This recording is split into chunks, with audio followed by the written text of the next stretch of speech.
pagi hari ini kita sama-sama datang ke hadirat Tuhan. Kita persiapkan hati kita bawa pujian penyembahan supaya Tuhan berkenan melalui pujian penyembahan dan dinaikkan. Haleluya. Mari kita tundukkan kepala sebelum kita mengawali. Terima kasih Tuhan. Kami bersyukur buat pagi ini Tuhan.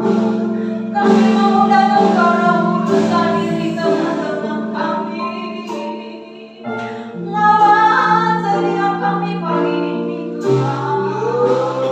Kami merindukan Engkau Yesus Tuhan. Terima kasih Bapa, terima kasih Tuhan. Kami bersyukur kepada-Mu Tuhan untuk waktu, kesempatan yang Kau berikan kepada kami Tuhan, sehingga pagi hari ini kami tidak berada di tempat lain. Kami berada di rumah kesukaan, di perhimpunan orang-orang. Sebentar Tuhan kami memulai ibadah ini, kami mengundang Engkau Roh Kudus hadir, memenuhi tempat ini, memenuhi ruangan hati kami, sehingga pujian penyembahan firman yang kami terima Tuhan memerdekakan setiap kehidupan kami saat ini di tempat ini Tuhan. Terima kasih Bapa, terima kasih Kau baik, Engkau sungguh sangat ramah baik. Tuhan berkati tutup bungkus setiap kami Tuhan yang sebentar mulai ibadah Tuhan, terutama Tuhan kami pelayan-pelayan itu sembunyikan kami di balik salib-Mu. Bila pribadi-Mu Tuhan yang nampak Tuhan melalui apa yang kami lakukan di tempat ini. Terima kasih Tuhan, ubah setiap tangan hati kami yang keras, yang congkak. Engkau ubah menjadi tangan hati yang lembut, menjadi tangan hati yang baik, sehingga seluruh puji-pujian, seluruh penyembahan, bahkan firman-Mu Tuhan tidak ada yang tercecer. Seluruhnya jatuh di tangan hati kami yang baik, memerdekakan, melepaskan setiap kehidupan kami. Ini waktu-Mu Tuhan, ini saat-Mu Tuhan, sehingga setiap kami di tempat ini Tuhan mengalami perkenanan. Terima kasih Bapa, kami siap memuji, menyembah dengan senang hati. Pujian, penghormatan, kemuliaan kami kembalikan kepada Engkau Tuhan. Dalam nama Yesus Kristus, setiap umat Tuhan yang diberkati, yang siap mempersembahkan, memberikan yang terbaik kepada Tuhan, mari sama-sama katakan amin.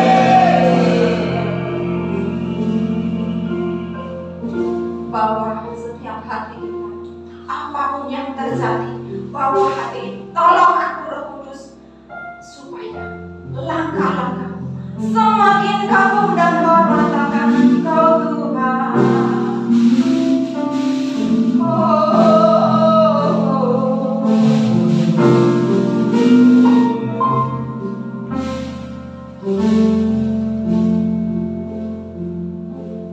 Tiada pernah ku ragukan kasih setiamu yang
Engkau pakai Tuhan. Kami menyediakan Tuhan, Engkau bertata. Ketika Engkau bertata di atas puji-pujian yang kami naikkan, maka masalah pergumulan apapun yang ada menghadang kami, Engkau yang menyelesaikannya dengan cara-Mu yang ajaib. Kebenaran menjadi bagian kami. Di dalam nama Yesus Kristus, setiap kita yang siap mempersembahkan, memberikan puji-pujian yang terbaik kepada Tuhan, mari sama-sama katakan amin. Apa yang terbaik buat Tuhan Allah kita. Beri cara buat menyala, diberkati Tuhan. Amin. Kalau kita betul-betul merasakan diberkati Tuhan dan merasakan Tuhan itu begitu baik, teramat sangat baik keadaan yang saudara. Ketika apa yang kita doakan, apa yang engkau dan saya inginkan tidak sesuai, tidak seperti yang aku harapkan, yang engkau harapkan, seringkali kita apa? Curiga sama Tuhan. Kenapa Tuhan? Tetapi kita belajar, justru melalui melewati peristiwa yang tidak enak, yang seringkali membuat kita menangis, melalui peristiwa itu Tuhan sedang, katakan sedang membuat dan mempersiapkan iman, karakter saudara dan saya seperti baja. Haleluya. Cuma ini berkati saja, puji Tuhan. Tetapi melalui proses yang tidak enak, kita minta Tuhan, beri aku Tuhan bisa menangkap pelajaran apa toh Tuhan yang aku bisa tangkap dari peristiwa ini. Amin. Jadi kita naikkan dengan segenap hati, dengan sukacita, kita perkatakan, kita pujikan bahwa Tuhan itu baik, Allah itu baik. Amin.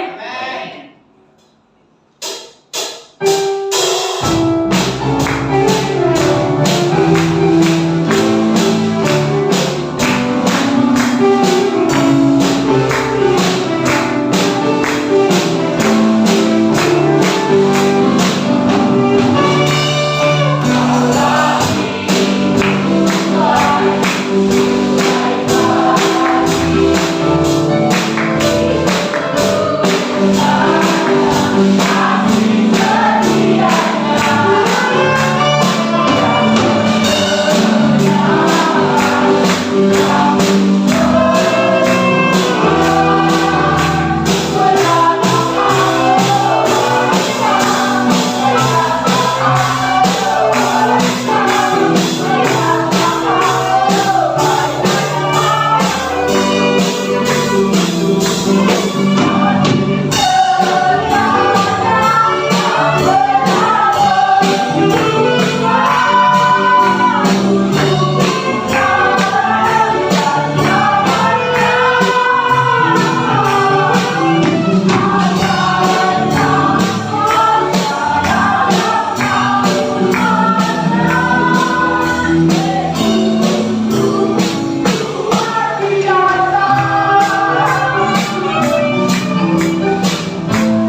Haleluya. Haleluya. Kalau kita yang usianya masih 17 ini ngeluh capek-capek malu sama Kak Daud, betul? Di dalam hadirat Tuhan kita tetapi ketika kita memuji menyembah Tuhan seperti HP dicas, kita dikuatkan, kita semakin membuahnya buat Tuhan. Haleluya. Kita naikkan pujian lama sini, anugerahmu mempesona.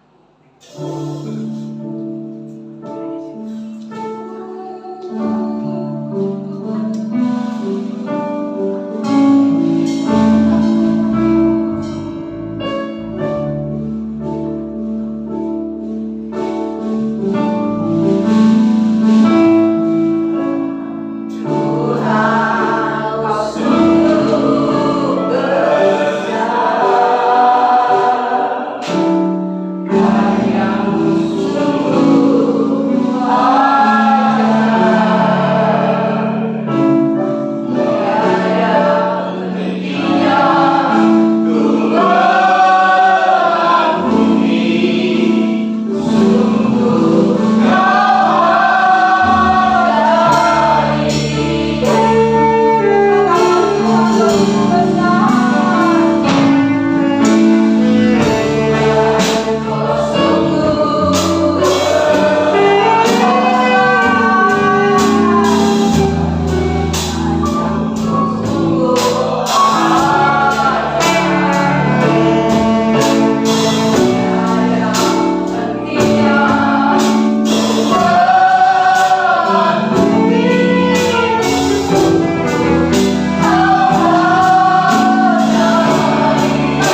kebahagiaan Tuhan, segalanya bagi kami. Kau menyediakan Tuhan yang terbaik, yang terindah, yang mulia. Tidak bisa kami dapatkan di luar Engkau. Kami mendapatkan semuanya itu di dalam Tuhan. Kami bersyukur karena kebaikan-Mu, karena kasih-Mu, karena tuntunan kami kuat sampai saat ini. Karena berkat-berkat Tuhan, kami bersyukur Tuhan sampai saat ini. Ajar kami Tuhan untuk mensyukuri setiap berkat-berkat yang terkecil sekalipun. Kami belajar bersyukur. Kami belajar Tuhan membawa pribadi kami Tuhan, membawa hati kami semakin terpesona. Terima kasih. Ku mau selalu bersyukur kepadamu Tuhan.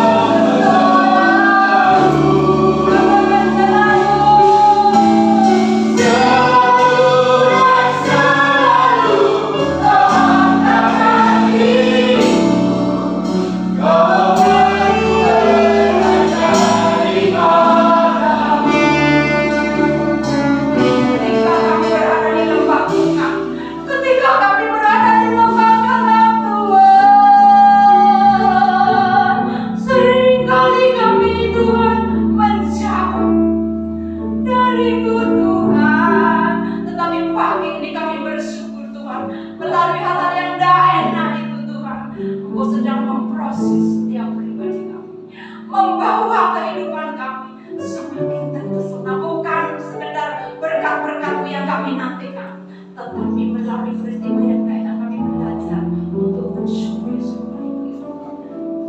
Mau selalu bersyukur kepadamu Tuhan.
Supaya engkau dan saya goblok imannya.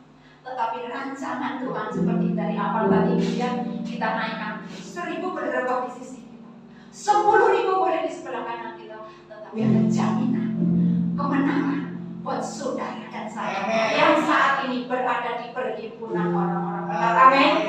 Saya undang bangkit berdiri Bapak Ibu Saudara.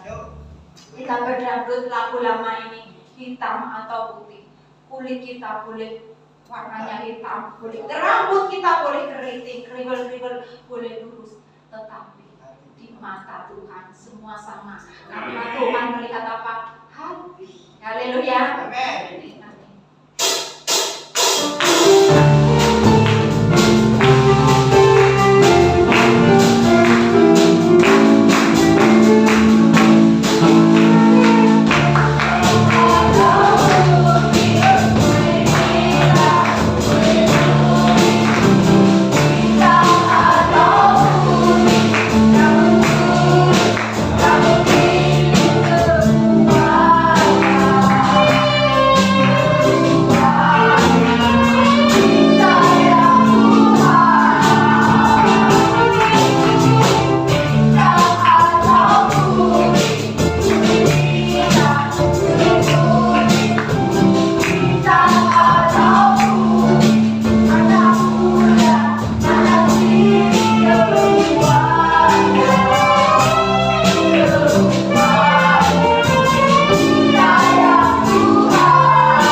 Iblis gemetar.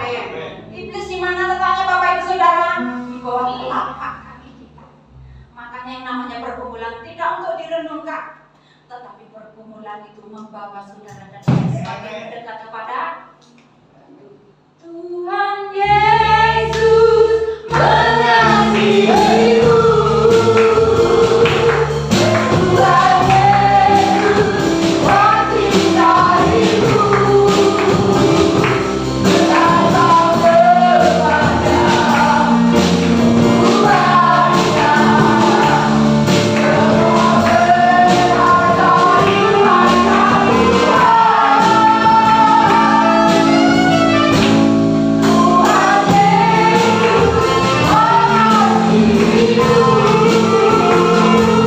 Semua berharga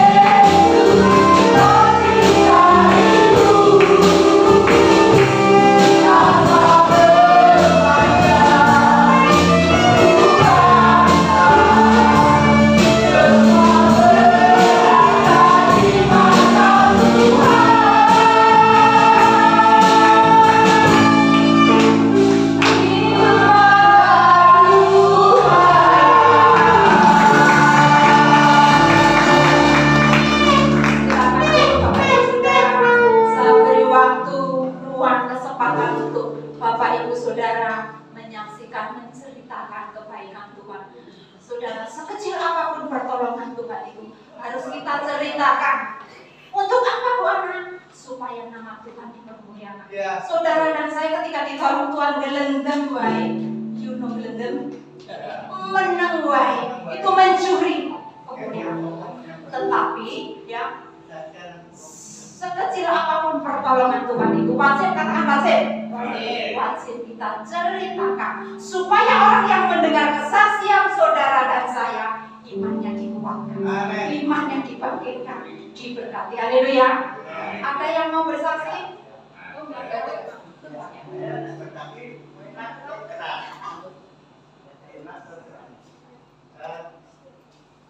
Selamat pagi, Bapak Ibu yang diberkati Tuhan Yesus. Shalom. Senang hati naik berwujud. Sebab apa? Saya itu selalu diberkati selama 7 hari sama Tuhan Yesus. Saya mungkin bapak-bapak dan ibu juga ya. Makanya hari yang ke-7 ini selalu saya ingat. Hari yang ke-7 itu adalah harinya Tuhan. Hari yang ke-7 adalah hari apa? Minggu. Hari Minggu itu harinya Tuhan. Bahwa ini sekarang sampai jam 12 sampai jam 1, jam 2 saya oke-oke saja. Namun sehari kok. Ya, kita kan hanya sehari. Harinya Tuhan itu hanya sehari. Hanya minggu tok. Tapi di rumah pun saya selalu berdoa. Bapak Ibu semua tidak tahu. Betul ini. Saya tidak, Tuhan tidak ngomong sama saya, kowe ojo sok ngapusi, nek ngomong sesuai hati dengan nuranimu.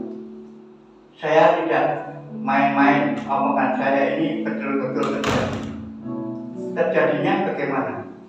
Saya berdoa itu mesti yang saya utamakan itu Rehoboth Manyaran, Pak Pendeta bersama keluarganya, Bapak Ibu jemaat bersama keluarganya, terutama itu. Yang kedua, saya berdoa mau tidur, warga BMP Blok A sampai Blok Z itu kan berarti semua tempat. Ya, Blok A sampai Blok Z. Saya berdoa itu Blok A sampai Blok Z. Ya, jadi tidak sampai U sampai Z sampai E gitu. Makanya burung saya apa, U apa dan sebagainya saya tidak tahu. Karena apa? Saya orang Blok E. Jadi saya seperti itu. Jadi doa itu penting. Minggu itu harinya Tuhan. Jadi kalau Bapak Ibu jangan segan-segan lah. Harinya Tuhan itu kita menyembah Tuhan, menganalisa Tuhan. Kita boleh kemana, pergi kemana saja boleh. Tapi harinya Tuhan jangan dilupakan dulu. Lalu dikai 7 dino, 6 dino, sampai sak katoke, Senin sampai Setu, sak katoke. Ya. Tapi minggu harinya Tuhan. Jangan ada firman ada suwi, aduh firman suwi nak karawani. Kita doa itu sama dengan itu menyek Tuhan. Ya, ini firman dari Tuhan loh, doa itu betul ini. Setelah kita mendengar dan melakukan seperti Matius, ya, dilakukan seperti Lukas, ya, dilakukan seperti di jalan Mazmur. Kita selalu berdoa. Mazmur itu kita kalau di gereja, meneng wae. Di gereja itu kita menyenangkan hati Tuhan, kita menyembah Tuhan. Kalau kita sudah menyenangkan Tuhan, menyembah Tuhan, Tuhan pasti memberkati. Itu seperti itu. Jadi saya ini agak ya, jangan males-malesan. Nek minggu ben sing firman harus 2 jam atau 3 jam tak tunggu. Kalau perlu begitu. Nah, jadi jangan segan-segan firmannya suwira kawan aku sudah rumah pasar terongan, aku harus rumah pasar luar, aku sudah ada piknik. Itu mendoakan Tuhan. Tidak boleh. Saya pun begitu. Mbok ono bel nopo ora urusan. Bel anake kanemu wis ngono wae. Pateni wae kan. Lho, Bapak kemarin tak bel kok ya. Aku ning gereja mbok bel sing ora duwe sopan santun kan kowe. Saya bilang gitu sama saya. Saya kenal sama anak saya kan. Jadi seperti itu sehingga saya ini terus ngajar hari ke-7 itu selalu mengingatkan Bapak Ibu dan saya sendiri, pribadi saya sendiri, saya ingatkan hari ke-7 adalah harinya Tuhan, harinya menyembah Tuhan, harinya berdoa untuk Tuhan. Setelah kita menyembah dan berdoa, mesti Bapak Ibu mendapat berkah seperti itu. Ya, jadi saya kira cukup itu. Kesaksian saya menguatkan Bapak Ibu dan saya selalu ingat akan Tuhan, doa, dan kita selalu berdoa dan itu Tuhan glosor. Saya kalau ingat sama Pak Hari glosor menghadapi Tuhan, ya seperti itu sehingga dan glosor menghadapi Tuhan. Wes ben aja khawatir, tapi Tuhan juga ngerti kok. Tidak usah nyentak dulu, Tuhan sudah tahu. Jawab karena dia tak kayak ya. Terutama kesehatan, sampai sekarang masih bisa meniup saksifon itu kan suatu kesehatan dari Tuhan Yesus, bukan tenaga saya, bukan tenaganya Mbak Daud, Mbak Dupri, tapi tenaganya Tuhan yang disalurkan kepada kami. Nah, sampai umur 38, sampai umur 83 masih bisa niup saksifon. Nah, lomba, siapa sing umure 80 luwih bisa niup saksifon sing enak. Saya ikut lomba untuk kebahagiaan, saya sampaikan kepada gereja. Seperti itu sehingga apa ada lomba niup saksifon kalau ada gereja-gereja yang ada seperti itu. Sehingga pesan saya kepada saya sendiri, diri saya sendiri, dan Bapak Ibu jangan lupa hari ke-7 adalah harinya Tuhan. Saya kira cukup itu. Terima kasih. Tuhan memberkati Bapak Ibu semuanya. Berkat kesehatan, keselamatan, kekuatan, panjang umur, rezeki melimpah. Saya kira cukup itu. Shalom. Sudah cukup. Sudah sambung. Karena ini ruang kesaksian. Bapak Ibu, minggu ini adalah minggu pergumulan saya. Karena ketika saya meresponi satu undangan daripada seorang Pak, mau nggak Pak tempat kedatangan tamu? Ya saya senang. Kalau kedatangan tamu itu saya senang. Kenapa nggak senang? Karena tamunya itu di PR banyak. PR banyak apa? Karena tamunya dari luar negeri. Dan bahasanya nggak bahasa Jawa atau bahasa Indonesia, bahasa Inggris. Wah, dan saya nggak punya channel karena memang channel saya adalah hanya Manyaran Permainan 9. minggu-minggu ini saya berdoa, Tuhan buka hati. Kalau perlu undangan dari hamba Tuhan ya memang tak tolak. Saya ingin menolak dalam pertengahan minggu ini. Tetapi yakinlah dan percaya bahwa doa orang benar jika yakin didoakan itu besar kuasa. Itu hari yang ketiga, hari Rabu. Saya bingung dan akhirnya Tuhan dalam berdoa Tuhan sisipkan nama Christian. Christian itu seorang pengusaha di kota Semarang. Saya waktu juga nggak ngerti. Akhirnya saya buka HP dan saya kontak lewat organisasi namanya CKI Central Muslim. Bisa kita kenal dalam di organisasi kekristenan di kota Semarang ini provinsi. Itu saya telepon beliau, Pak, punya nggak Pak anak Tuhan yang bisa menerjemahkan apa itu bahasa Inggris? Saya cuma bisanya yes dan no. Anak saya bisa menerjemahkan tapi bahasa Alkitab sama bahasa sekolah tidak. Saya tawarkan kepada anak didik saya, Gus, anak Yud, 21 anak saya, 1 murid saya, yuk jadi bantu bapak gurunya berpusing bergumul dalam bulan-bulan ini. Bisa tapi akhirnya di tengah-tengah lingkungan Pak Kurawani ya Pak, walaupun tidak, tetapi Tuhan itu baik. Kemarin hari Rabu saya kontak bapak ini, terus sorenya Pak ada yang bisa bantu pelayanan bapak. Wah, hati saya bersuka cita. Amin. Sehingga saya percayakan besok minggu langsung Kamis pagi tadi, Pak, tempatku siap. Saya sudah dikirim Tuhan seorang penerjemah. Entah nanti bayar berapa, Tuhan Yesus yang berikan. Karena Tuhan dari ketemukan saya sudah WA-an. Hari kemarin saya mau ke rumahnya, tapi waktu ini dan ini saya nggak bisa kemungkinan nanti sore atau besok saya akan ketemu beliau di daerah perkebunan. Dia siap untuk menerjemahkan tamu Tuhan dari luar negeri. Oleh Bapak Ibu, panggil saudara kita penuhi ruangan ini. Kalau nanti ada lawatan Tuhan, terima lawatan Tuhan.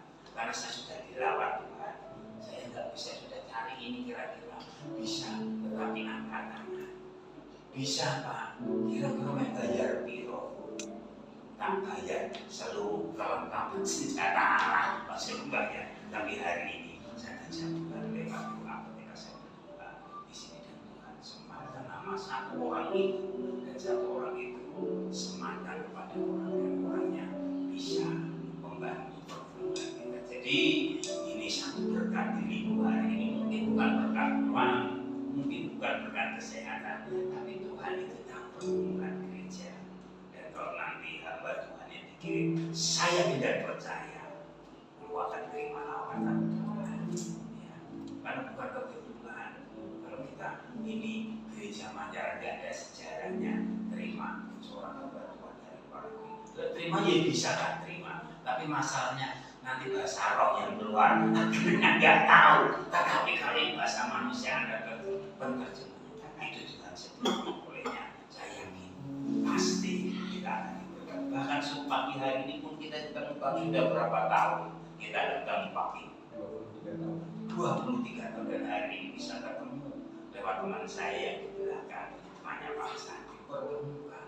Yuk kita bangun bersama-sama dan semuanya itu karena anugerah Tuhan, bukan karena saya, tetapi Tuhan yang ada di tempat ini yang berseru dan dilosor katanya Mbak Juti, dilosor, dijatuhkan. Kalau mau sungguh-sungguh sadar kepada Tuhan, pasti Tuhan gak mau kita dilosor, kita akan berdiri menyongsong kemuliaan. Amin. Dan Yesus memberkati kesaksian kami itu yang mengerti setiap kita. Amin. Lanjut ya Bu. Ya, monggo.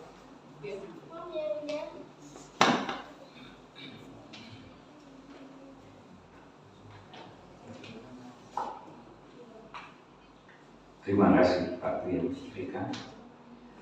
Bapak Ibu semuanya, Shalom. Terima kasih. Pertama saya sampaikan terima kasih kepada hamba Tuhan yang hari ini melayani dari Solo ya. Dan juga tadi dapat musikan ada yang dari Pekalongan. Selamat datang Pak, Tuhan memberkati. Terima kasih. Iya, ini sebetulnya saya sangat diberkati karena demikian lama mencari pada waktu retret di Bandungan tanggal 22 Oktober, hari Sabtu, Minggu, di mana keluarga istri dengan saya ada firmannya. Ini karena permintaan dari yang membawakan, ternyata di situ tentang kesuaman. Karena engkau tidak dingin dan panas, ya hangat ya, itu akan dimuntahkan.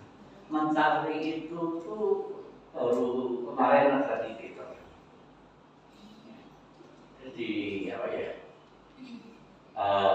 Bahkan kebetulan juga Bu Evi tanggal 5 September ya, kemarin itu ada share bahwa ternyata firman suam-suam buku itu pada waktu Tuhan Yesus kasih menjadi manusia, ada di gunung, ada sumber air yang dingin, yang satu panas, ya, bertemu menjadi suam-suam buku ujungnya. Itu dimuntahkan, diminum dari iman. Terus kan ini perumpamaan tentang diri kita atau siapapun, tidak dingin dan panas. Hukum Allah itu benar sah. Baik, jahat, tidak ada buruk-buruk untuk nilai itu aja, tidak ada tengahnya. Dari sini apa bahwa suam-suam buku itu seperti Bapak Daud katakan, kita memuji, ya, tidak dengan tulus hati. Nyambung ya ini Pak Daud ya. Jadi memang keadaan dunia ini semakin lama semakin berat. Jadi saya mengukur nih, kira-kira saya masih masuk dalam kelas kesuaman atau tidak. Yaitu yang bisa lihat diri kita atau diri kanan, istri, anak. Hati-hati, karena itu kalau dimuntahkan berarti tidak diterima loh. Ya, jangan bilang, wah, ngaku Tuhan Yesus ya, pasti masih naik ke surga. Nyatanya ada terima yang demikian. Mohon Bapak-bapak, hati-hati juga, jangan meninakulkan apa ya, jemaat ya. Itu harapan saya. Nah, terus dingin itu apa? Dingin, panas. Yang diharapkan ikut panas. Ya, Roh Kudus, angin yang dihembuskan waktu penciptaan itu pasti panas. Maka suhu tubuh kita 3 koma lebih, ada penyakit, kurang mati. Demikian pula di dalam hati kita, kalau misinya apa?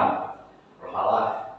Karena di mana Allah tuh di sini, di dalam tubuh itu yang mana, gitu. Ya, Roh Kudus maupun Roh Allah sudah kalau bingung yang mana yang dari Tuhan itu dari Tuhan. Tidak. Terus kasih. Bagaimana sih kita merasakan kita mengasihi seseorang? Itu kan sebuah perasaan, keluar dari dalam, ya, keluar dari dalam. Itu perasaan itu rosok. Enak Jawa ini kan itu rosok. Saya sering dilatih rosok, rasa sakit, ya. Kalau dicibir dua pas rempul sakit. Yang sakit itu satu bagiannya, tapi lebih sakit yang tidak. Awas kita balas padahal ilmunya diinjek, ya, ditambah kasih ke satunya, duanya loh, tidak gampang loh. Jadi memang harus bertekun. Itu, nah, tapi yang dingin itu kalau masih bisa diminum, masih bisa dipergunakan. Apa dingin? Itulah orang yang tidak punya masalah, ateis. Tapi itu masih bisa diminum, karena dia ciptaan dari Tuhan. Aku enggak, dia tak aku, tidak ada masalah. Tadi cuma batas dari ilmu pengetahuan. Sementara jika dari Allah ada buat pengetahuan. Begitu ya. Jadi kalau dia perbuatannya benar, ya pasti ada perhitungan sendiri. Tetapi yang saya khawatir itu justru kita tidak panas, kayak panas masuk ke tengah dari silang-silang. Ini mematikan sekali. Buktinya, survei di Indonesia ya, tentang keburukan segala korupsi dan macam-macam. Kita pengikut agama yang luar biasa Indonesia. Tapi dapat predikat nomor 7 di dunia, terjelek pengikut. Pengikutnya memang kayak pengikut. Jadi mungkin hanya kita di kuantitas hebat, di kualitas hati-hati, termasuk saya. Itu ya. Kalau panas itu pure. Ini ada tadi malam musuh terberkati, istri serta YouTube. Ada seorang ibu wanita mencari makan susah, jualan kafe. Dia jemaah gereja, nah gerejanya mengajarkan KKN. Susah sekali. Di hati relung hati yang dalam ini ada perkataan untuk dibenar menyediakan. Bagaimana? Di dalam keadaan yang juga dia sedang online mungkin, tetapi dengan bukan pikiran ya, saya pikiran untuk hitung-hitung rugi ya. Biasanya kita gagal di situ, susah. Karena pikiran sama hati ini, kadang hati jahat masuk ke sini, tapi dari daging kulit nggak tahu persembahan saya kasih orang tangan kiri harus sini. Sembunyi berarti kalau di Alkitab tangan kiri, kalau di Jawa daging kulit kiri. Ini memang doa jadi luar biasa ya. Nah, setelah dilakukan dengan saya tentu payah cari uang untuk KKN. Tiba-tiba esoknya ada pesanan yang di luar kemampuannya dia. Cuma 30 mungkin makanan enak ya. Anda bisa, aku tidak bisa kalau semua sama. Pakai yang lain juga tidak ada masalah. Mungkin juga buat Tuhan yang saat ini meninggalkan pekerjaan yang kami dengar itu jawabannya. Terima kasih. Tuhan memberkati kita. Semangat.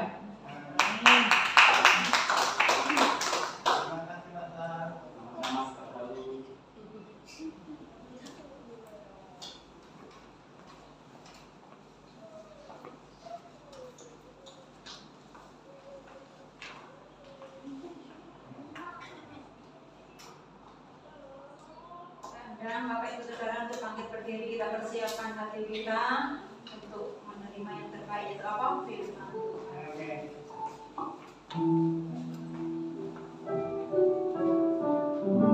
Ajar kami Tuhan terus berharap padamu. Ajar kami Tuhan untuk terus berserah padamu. Terima kasih. Terima kasih.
pribadi kami mengingini Engkau lebih lagi, merindukan Engkau lebih lagi. Yesus Tuhan, Engkau ajaib.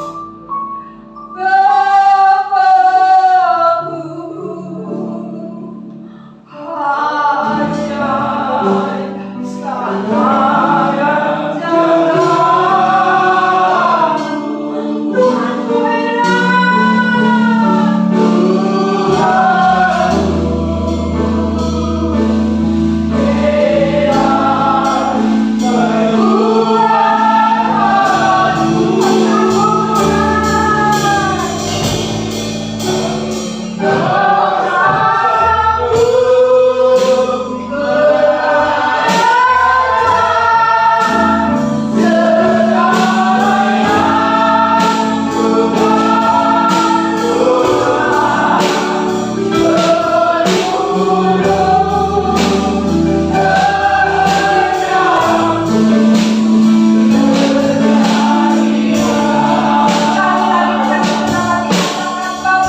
jagamu,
Tuhan ku memberkati Tuhan hambamu Tuhan yang sudah Engkau utus di tengah-tengah kami Tuhan.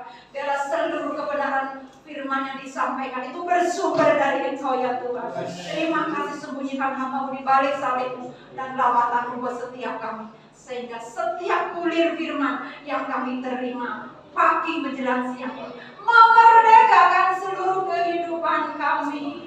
Setiap kita yang siap untuk menerima yang terbaik, katakan amin. Kami persilakan hambanya untuk memberkati setiap kita dengan puji Tuhan. Hari ini kita bersyukur pagi hari ini semua dalam rencana, amin.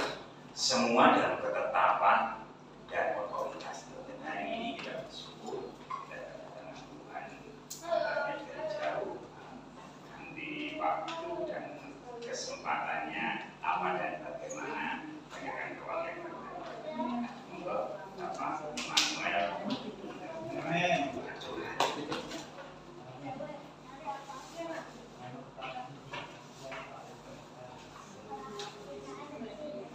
Shalom. Puji nama Tuhan, luar biasa reformanya. Terima kasih kepada Pak Hadir, Ibu, juga jemaat Rehoboth Panjang yang memberi kesempatan bagi saya tahun sebelumnya. Karena dari jauh ada teman-teman saya juga di sini, selamat datang. Untuk Pak Hadir ini saya 23 tahun ya Pak, kali pertemuan pertama dengan beliau. Dan juga untuk Pastor Andi Itu kali pertemuan kedua dengan beliau, dan di sini juga ada teman kita ini sebenarnya 2006. Beliau luar biasa dipakai Tuhan. Pendeta Paulus bilang pujian Muhammad datang juga. Luar biasa, terima kasih. Pergi ke tambak, tangkap udang dengan jalan. Pulang-pulang membeli gorengan. Hati saya begitu senang dan bahagia bertemu dengan saudara seiman. Masih berlanjut tentunya. Burung bangau terbang ke sawah, menggali lubang di dalam tanah. Itu semua hanya karena anugerah bagi jiwa yang berserah kepada Allah. Saya tidak akan berbicara panjang lebar. Saya tidak akan berkenalan panjang lebar nanti. Baik, sebelumnya kita berkenalan dengan firman Tuhan terlebih dahulu. Saya rindu jemaat yang dikasihi Tuhan membuka Alkitabnya, handphone sucinya. Terambil dari Efesus pasal yang kedua, ayat 8 sampai dengan ayat yang ke-10. Efesus pasal yang kedua ayat 8 sampai yang ke-10. Saya akan bacakan untuk kita semua. Sebab karena kasih karunia kamu diselamatkan oleh iman. Itu bukan hasil usahamu, tetapi pemberian Allah. Itu bukan hasil pekerjaanmu. Jangan ada orang yang memegahkan diri. Karena kita ini buatan Allah, diciptakan dalam Kristus Yesus untuk melakukan pekerjaan baik yang dipersiapkan Allah sebelumnya. Ia mau supaya kita hidup di dalamnya. Amin. Puji nama Tuhan. Beri kemuliaan yang mulia kepada Tuhan kita yang berdoa. Bapak Ibu, saudara yang dikasihi Tuhan, nama saya Immanuel Teguh Prakusa, biasa dipanggil Nengok. Jadi kalau dipanggil pasti Nengok. Iya, biasa dipanggil Nengok. Aktuali sebenarnya saya dilahirkan dari keluarga Kristen. Saya dilahirkan ya, bukan di-download. Saya dilahirkan dari keluarga Kristen. Mereka ini orang-orang yang dulu pernah bersama-sama dengan saya melayani Tuhan. Kisah hidup saya, Bapak Ibu, saya dari Bengkulu. Cuma sudah 4-5 tahun ini ada di Solo. Saya menyembunyikan diri. Saya mengurung diri, saya menutup diri karena saya malu dengan masa lalu saya. Tahun 2003 saya menjual Tuhan Yesus hanya karena jabatan, hanya karena posisi. Saya tinggalkan Tuhan, saya gadaikan Tuhan Yesus, dan saya hanya memilih jabatan saya, memilih posisi saya, memilih kekayaan. Dan kejatuhan saya justru ketika saya sudah selesai sekolah teologi. Mungkin Bapak Ibu yang ada di sini bertanya-tanya, kok bisa? Ya. Saya mengalami kegagalan iman tahun 2003. Saya memulai karir di KPU.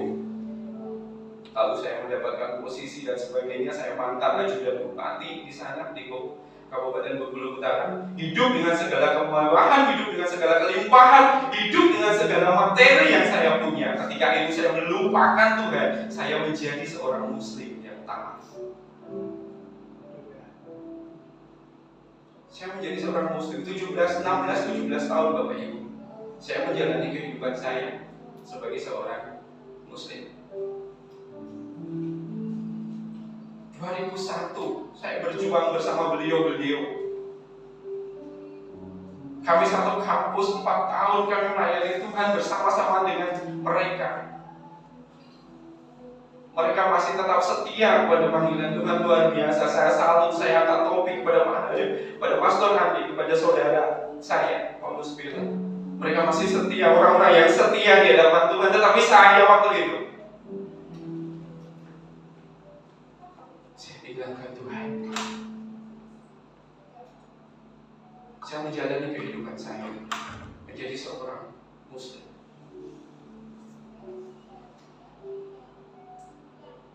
17 tahun bukan waktu yang singkat bagi saya.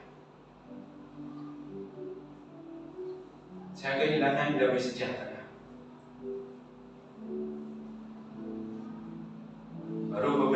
tahun terakhir saya kembali sama Tuhan dengan konsekuensi saya harus tinggalkan semuanya. Ketika saya kembali kepada Tuhan, atau lebih tepatnya Tuhan yang temukan saya, Tuhan yang tangkap saya diperhadapkan pada satu pilihan kembali. Oke, kata kepala daerah, kalau you mau kembali ke gereja, silakan tinggalkan semuanya, serahkan saya. Dan saya serahkan semuanya. Saya kembalikan apa yang sudah saya capai selama ini, dan hal itu yang justru membuat keluarga saya semakin membuat saya harus kehilangan mereka. Saya harus berpisah dengan anak-anak saya, dengan keluarga saya. Setegar apapun saya waktu itu, ketika bicara dengan seorang anak, ketika bicara tentang anak, saya lemah. Sudah 5 tahun ini saya tidak bisa berkomunikasi dengan mereka. Tuhan membawa saya ke Solo, saya nggak tahu. Di Solo pun saya tidak serta-merta langsung kembali kepada Tuhan. Saya masih malu. Bapak Ibu, baru 1 tahun ini saya membuka diri. Beliau-beliau inilah yang memberi semangat kepada saya, khususnya Pastor Adi. Ayo masih bangkit lagi. Saya merasa hidup ini terlalu singkat kalau hanya untuk mengurung diri, kalau hanya untuk menyesali diri saya. Saya harus tinggalkan semuanya. Oke, saya tinggalkan. Fasilitas yang saya punya, saya tinggalkan. Saya kembali kepada Tuhan. Apakah selesai sampai di situ? Tidak.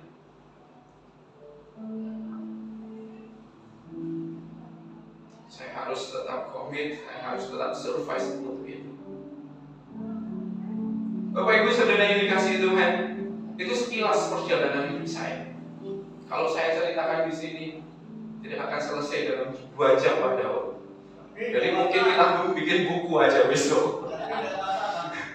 Baik, kita bicara di sini tentang Efesus pasal yang kedua. Tentang saya mengambil tema kasih karunia karena saya merasakan sendiri bahwa saya bisa kembali berdiri di sini, kembali bersama Tuhan itu hanya karena kasih karunia semata. Semenjak kejatuhan manusia di dalam dosa, semenjak kejatuhan hidup kita di dalam dosa, kehidupan manusia itu kehilangan kemuliaan Allah, kehilangan kedekatan hubungan dengan Allah, kedekatan intim dengan Allah, semuanya hilang. Semenjak kejatuhan manusia di dalam dosa, manusia sudah kehilangan kemuliaan. Itu sudah jelas Kejadian pasal 3 itu menjelaskan di sana. Hubungan manusia dengan Allah menjadi rusak, hubungan manusia menjadi renggang. Kita menciptakan jurang pemisah kepada Allah.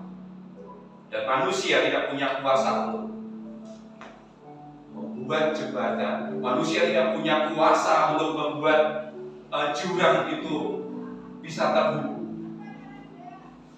Tidak ada kekuatan manusia di sana.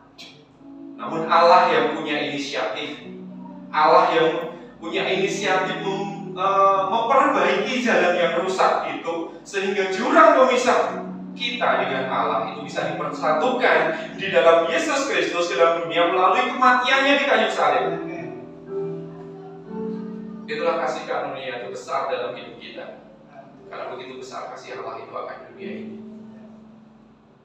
Itu bagi saya merupakan kasih karunia terbesar. Kayu salib adalah simbol penderitaan, tetapi itu adalah kasih karunia, puncak kasih karunia Allah yang luar biasa dalam hidup kita. Efesus ini adalah satu kota, satu kota di Asia Kecil. Paulus pernah ke sana dengan Priscilla dan Aquila pada kisah Rasul 19 yang kita baca nanti.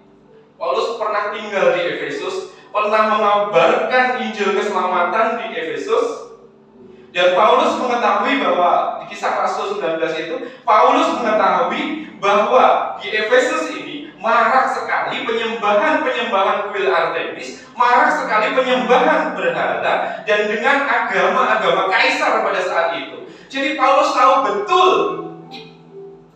tantangan yang dia hadapi di Efesus.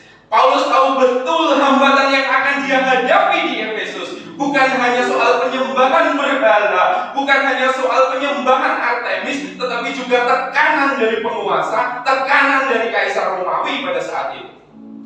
Tetapi nasihat Paulus dalam Efesus pasal yang kedua ayat 8 dan sampai 10 ini memberi nasihat kepada kita. Karena di Efesus Paulus berbicara tentang jemaat, di Efesus Paulus berbicara tentang gereja, di Efesus Paulus berbicara tentang kesatuan tubuh Kristus.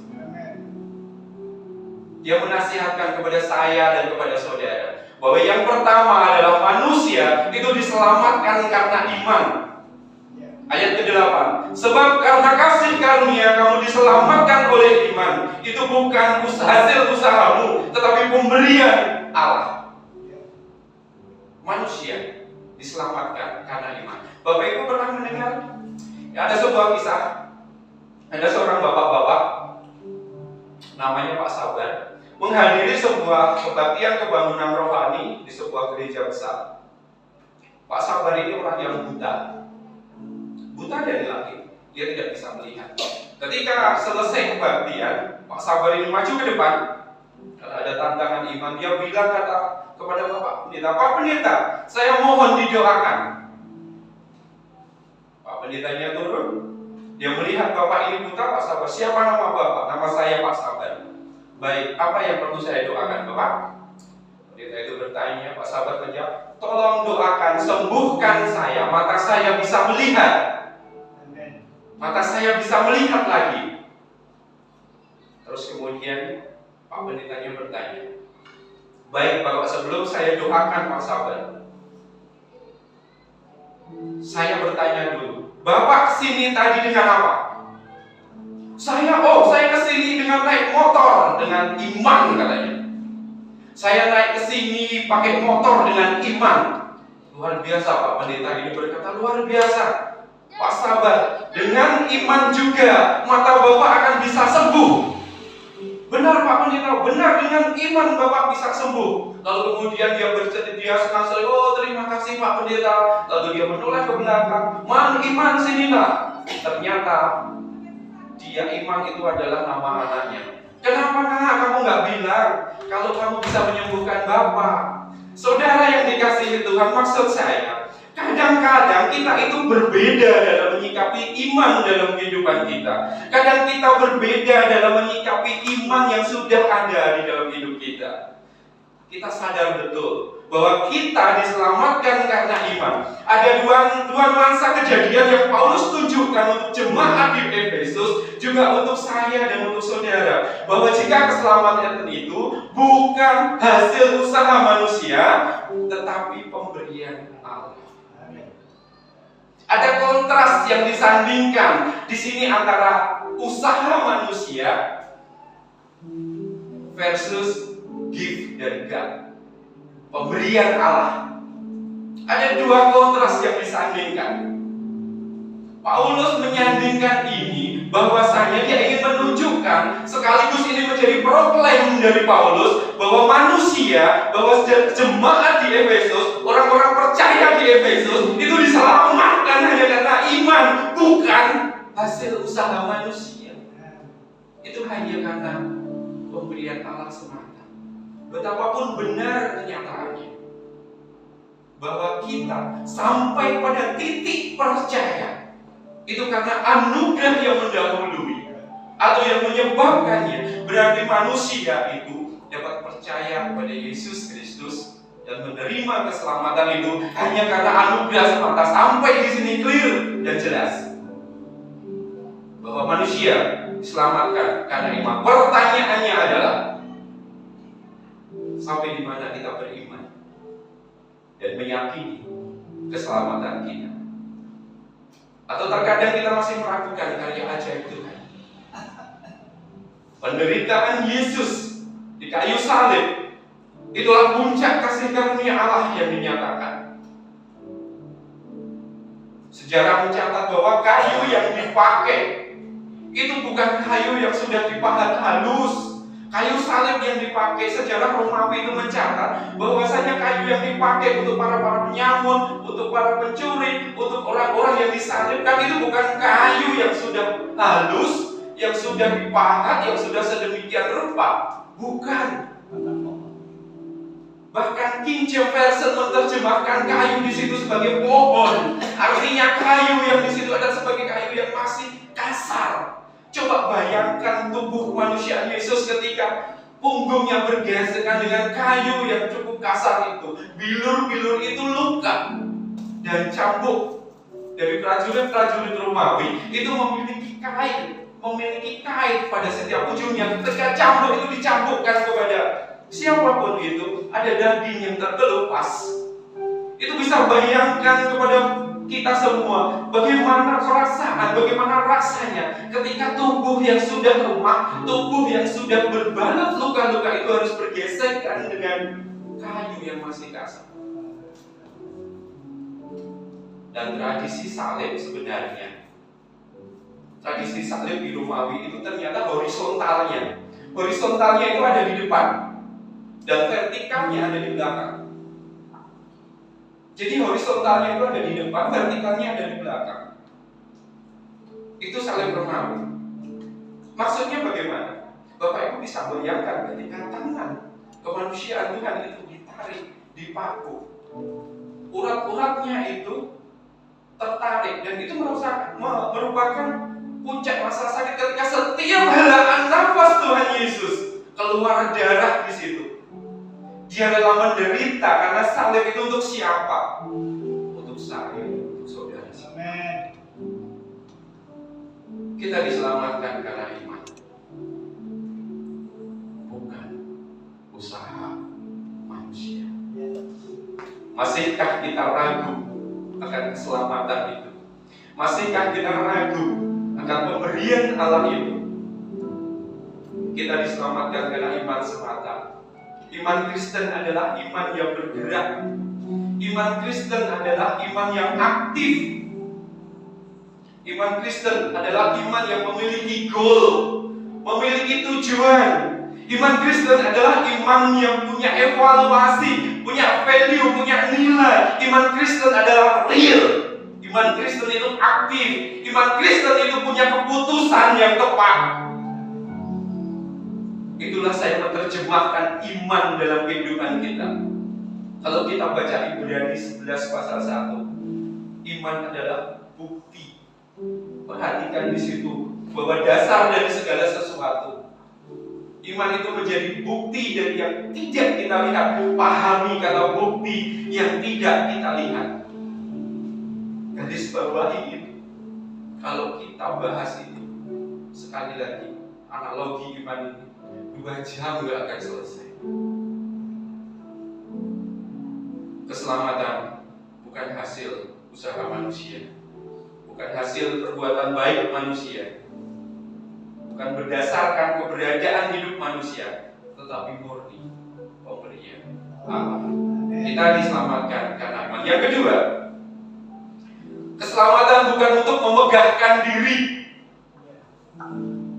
Nasihat Rasul Paulus kepada jemaat Efesus bahwa keselamatan itu bukan untuk memegahkan diri. Ayat 9.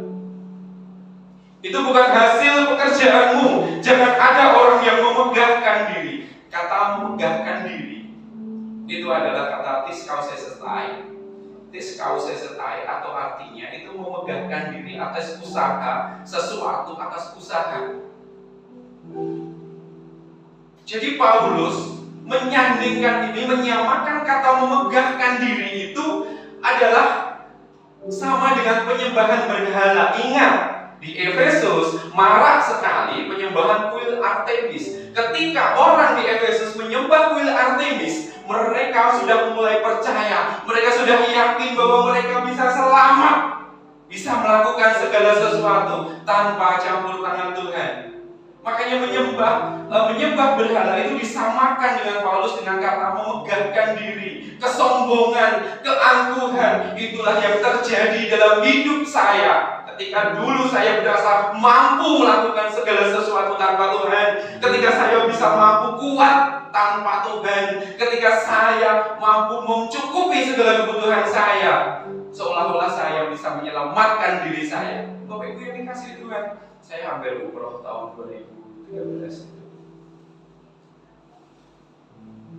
Saya sudah membayar, sudah lunas. Namun ada sesuatu hal yang terjadi. Akhirnya saya kasihkan kepada mertua saya. Dan saya biasa melakukan perbuatan-perbuatan hanya untuk menyenangkan lingkungan sekitar. Karena saya merasa dibutuhkan pada saat itu. Karena saya merasa sangat diperlukan oleh mereka. Saya bangun mushola, saya korban, saya riakan, saya puasa, saya menjalani kehidupan saya. Saya biasa menyampaikan di mimbar-mimbar Jumat, bukan di gereja, di mimbar Jumat.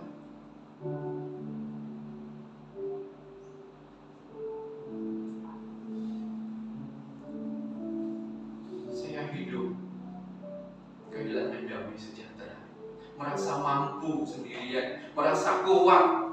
Saya sombong, saya angkuh.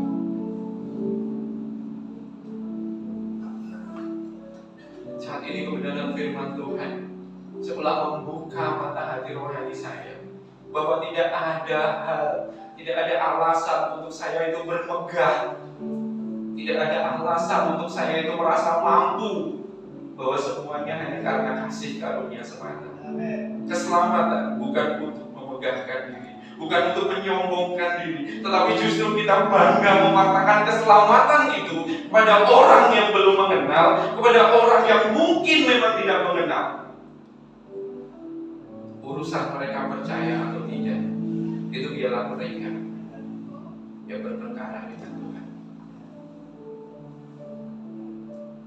Jika kita mau bermegah-megahkan dalam nama Tuhan yang sudah menjadikan langit dan bumi,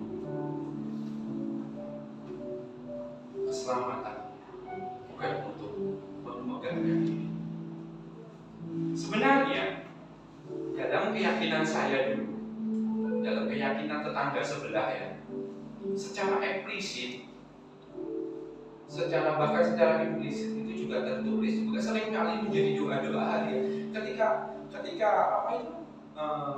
Dulu ketika saya menjadi seorang Muslim, selalu dalam doa-doa saya juga itu secara eksplisit di dalam surah ada di situ bahwa kalimatul Allahu Akbar, la haula wala quwwata illa billahil azizil azim. Artinya bahwa itu dalam bahasa Arab, bahwa di situ dikatakan bahwa tiada daya dan upaya selain hanya kekuatan Allah yang agung, kita manusia ini bisa selamat.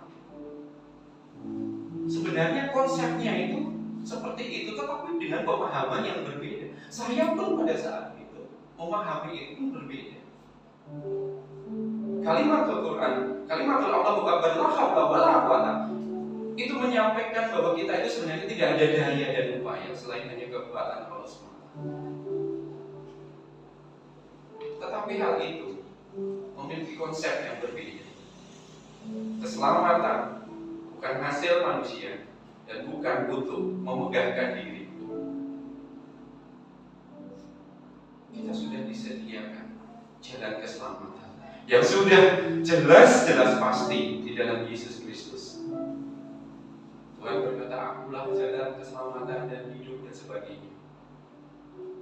Dulu ketika saya suatu malam, seringkali dalam sholat malam saya, sholat 2 rakaat itu, bacaan pertama, bacaan dalam setiap sholat itu selalu Al-Fatihah. Karena Al-Fatihah itu surat jantungnya Al-Quran. Al-Fatihah itu jantungnya Al-Quran. Di dalam doa itu, di dalam sholat itu, surat yang saya baca selalu Al-Fatihah. Bahwa ihdinas siratal mustaqim, siratal ladzina an'amta 'alaihim ghairil maghdubi 'alaihim waladdallin. Tunjukkanlah jalan kebenaran, jalan yang lurus, jalan yang Engkau ridhoi ya Allah, sebagaimana jalan orang-orang mukmin sebelum kami. Selalu kami meminta jalan, selalu kami meminta petunjuk. Dan di Al-Quran itu juga disebutkan dalam Al-Quran 43, surat Az-Zukhruf 61. Itu sebenarnya ada bahwa di situ dikatakan wa innahu la imul sa'ati fala tamtaruna bima wa tabi'un hadza siratum mustaqim. Sesungguhnya dia dalam tanda kurung Isa itu adalah benar-benar menjadi pertanda akan datangnya hari kiamat. Oleh karena itu janganlah sekali-kali kamu ragu akan kiamat itu, dan ikutilah petunjukku. Inilah jalan yang lurus, hadza siratum mustaqim. Tetapi entah kenapa mata hati saya masih tertutup waktu itu. Tuhan kalau mau pakai saya kembali sama Tuhan itu hal simpel, sederhana waktu itu.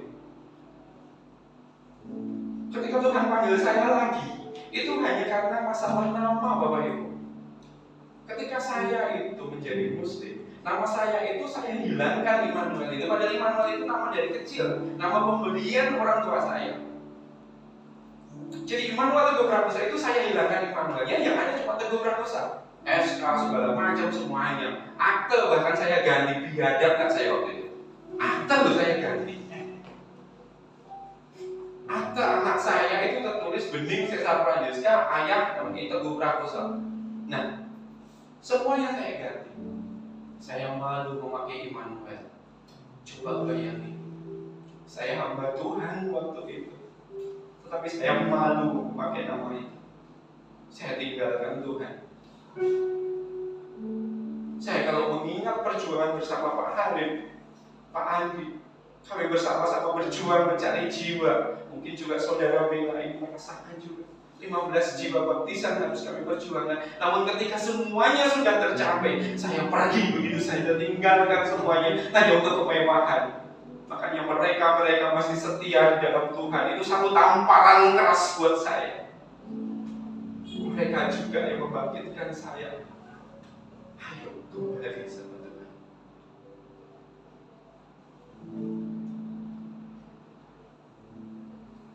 Nama itu, singkat cerita, ketika saya diberi kesempatan untuk menempuh pendidikan lagi, itu terkendala saya tidak bisa wisuda, ijazah tidak bisa keluar karena namanya tidak sesuai dengan dokumen saya lama.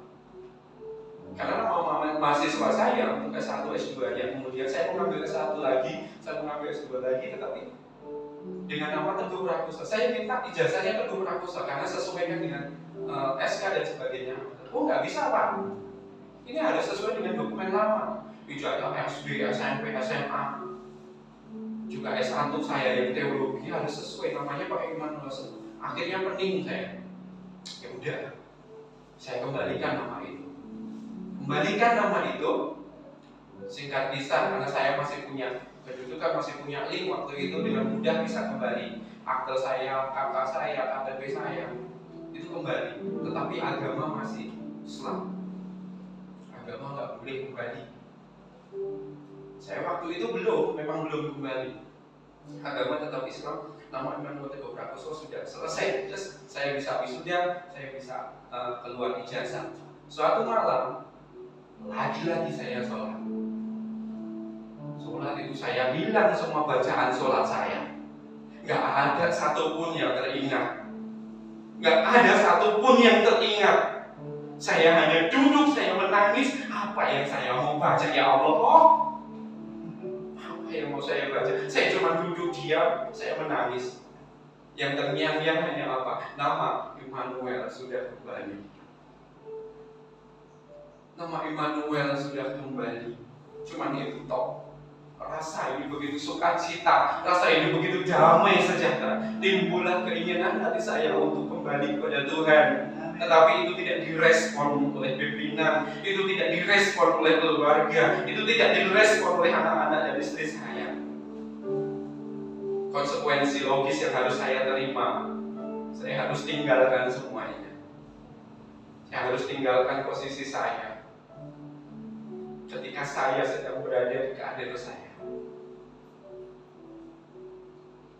Dibuang jauh-jauh, saya harus keluar dari provinsi Bengkulu.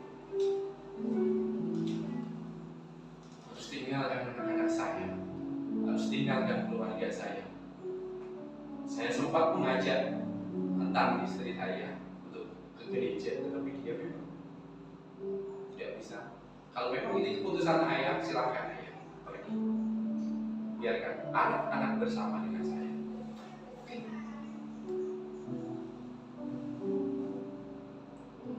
Dan Tuhan membawa saya ke Solo, pindah-pindah dari kontrakan satu ke kontrakan yang lain. Bapak Ibu, saya bersyukur saya bersaksi pada Pak Hadrion. Bersyukur Pak Hadrion saya nggak gila.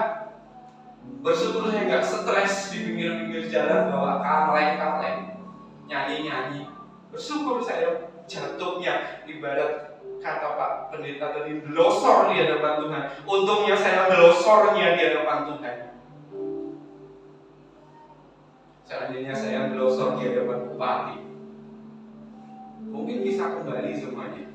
Tetapi konsekuensinya saya harus kembali juga ke keyakinan lama saya. Lalu apakah saya harus menyesal? Tidak. Saya nikmati proses Tuhan sampai detik ini. Bahwa kesombongan, bahwa keangkuhan, bahwa kemegahan diri itu tidak bisa berbuat apa-apa ketika tangan Tuhan yang kuat itu meremas kita. Pesan yang saya sampaikan, jangan pernah tinggalkan Tuhan. Apapun kondisimu, apapun keadaanmu, jangan pernah ingkari Tuhan. Saya pernah mengalaminya. Sakit, saya pernah mengalaminya. Nasihat Paulus yang ketiga, yang pertama, keselamatan itu hanya karena iman. Yang kedua, keselamatan bukan untuk memegahkan diri. Dan yang terakhir, hidup dalam rencana keselamatan. Ayat yang ke-10. Karena kita ini buatan Allah, diciptakan dalam Kristus Yesus